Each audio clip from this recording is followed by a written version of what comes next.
Over the counter مصنوعات کی افادیت اور خطرات پر آپ کی کیا رائے ہے؟ وہ تو میں نے آپ کو بتایا کہ اوور دا کاؤنٹر جو بھی مصنوعات ہیں اس میں دو چیزیں ہیں نا, ایک اسٹیرائڈ ہے اور ایک مرکیوری ہے.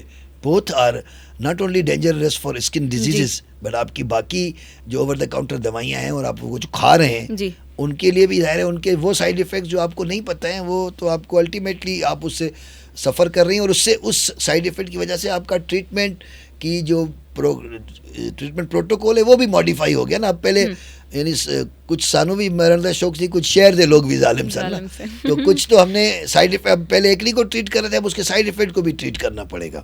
ایگزیکٹلی, بالکل. فار ایگزامپل پریگننٹ خاتون نے ٹیرٹوجینسٹی لے لی, اب نقصان کیا ہوگا, اس کا ڈی این سی ہوگا, اس کا بچہ ضائع ہوگا, اس کے اپنے سوسائٹی کے امپیکٹس ہوں گے, اور اگر ضائع نہ ہوا تو بچہ اب نارمل پیدا ہوگا. وہ بھی تو ایک بڑی ایک بات ہے. I have seen so many females جو نہیں دکھاتی اسکن کے ڈاکٹر کو, اور وہ دوائی کھا رہی ہوتی ہیں, اور پھر جب بچے ہوتے ہیں تو اس میں کوئی نہ کوئی نیورل ٹیوب ڈیفیکٹ ہوتا ہے. ایگزیکٹلی, بالکل ایسا ہی ہے. اب آپ کو کبھی گوگل کر کے دکھاؤں تو آپ دیکھیں کہ نیورل ٹیوب ڈیفیکٹ میں کسی کی آنکھ نہیں ہوگی, کسی کا کان نہیں ہوگا, کسی کے دانت نہیں ہوں گے. There are so many.